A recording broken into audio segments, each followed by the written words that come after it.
It's easy to talk about forgiveness or mercy. Alice from Taiwan with SET News. Nice meeting you. Yeah, nice to meet you too. You could still go home. What have we found? Maybe if I wanted to go home, I don't know the way no more. Task is a crime drama about a FBI agent who isn't on the front lines and has been called in by his boss to investigate a string of robberies in a community outside of Philadelphia. And that job puts him in pursuit of a criminal slash family man whose name is Robbie. When we're too deep into something, Can you tell her we just can't see what others see. He's a trash collector, and I think he's a man whose wife has kind of unexpectedly abandoned the family, and he's feeling like he's stuck in his life. And the only way to do that is to take matters into his own hands. And there is a level of revenge involved in that mission, but there's also a level of why not? Why shouldn't I have a better life? He's a decent man in the same way Tom's a decent man.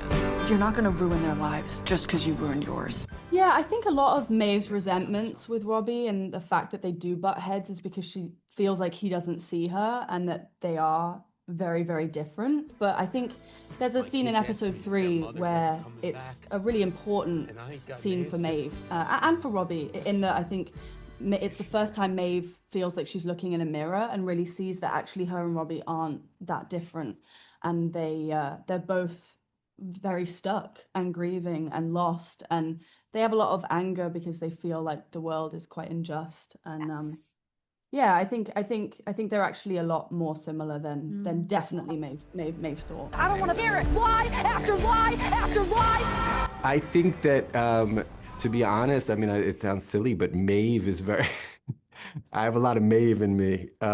She's an artist and a person who feels a little bit trapped and wants to explore and explode. And I find that is often how I feel. Not trapped, but wanting to explore and explode. So the character of Tom was kind of first inspired by my uncle Ed, who was an Augustinian priest for 30 years and then left the priesthood. And a priest to me is a commitment to service. And I think in some way, Tom as an FBI agent is another level of service. And If things go terribly wrong, people want to know why God let it happen. he's not a particularly good FBI agent in the traditional sense, but he is approaching his job with a level of compassion that we don't often see. And that to me was interesting and unique, and it was a different way into a cop story. And so I wanted to embrace the genre in a way while also subverting it. And that was where that character came from. I'm Kathleen McGinty, who is sort of basically her Aaliyah's boss, or the boss of boss of everybody. Yeah. And now I'm being sort of forced to retire. I'm being aged out, which is something I didn't know, that the FBI has an age limit. You have to retire at a certain age. So yeah, so she's sort of, you know, puts this team together. There's been a spate of home invasions. They want me to put together a task force. No, it's not a great No, time. I don't have any choice. Well, I think that the relationship between Kathleen and Tom goes way back. Yeah. And so obviously she knows about his history, she knows about his time in the clergy, and I think she really cares about Tom, and she wants to pull him out of this rut. She gives him this assignment because she wants to get him back, you know, bring him back into the world. You ever done something you can't be forgiven for? Don't do that, goddamn! I haven't been a very good father to you lately. Before this place where we encountered Tom, I think he was such a hopeless romantic as a person.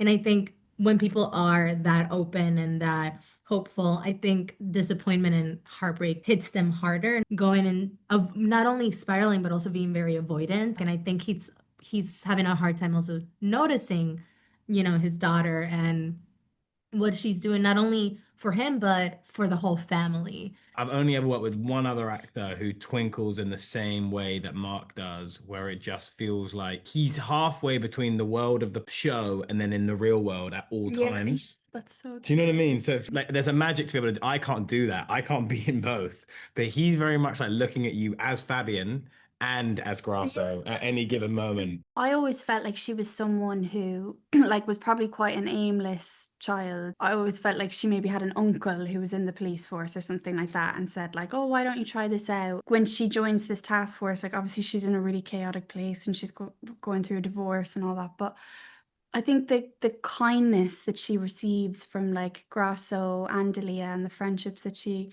sort of slowly starts to make. I think what's really great, and Brad wrote this in the script, but like the impact that kindness can have on a person.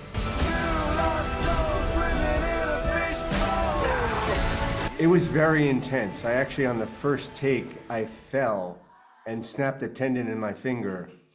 And that was the first take. It was lovely shooting at the quarry for episode 1. That was something that we had kind of been building up to, and we had to wait for the right time. And I'm an avid swimmer, and I loved jumping in that quarry and directing from the water. We had to do like weapons training. We had to look like we know how to handle guns. Remember the exercise of, moving from tree to tree, all of that, just it's in the footwork. It changes the way you walk. Yes, 100%. Tom and I trained a little bit on the garbage trucks. Oh, nice. Yeah, we learned a little bit of the... That's deadly, man. Serious machinery. Yeah. My kids ask me if their mother's ever coming back, and I ain't got an answer. The tension of the show and what makes it so beautiful is really the underlying emotions of the character and the people they love. I hope they can expect a show that is very tense, but also very human.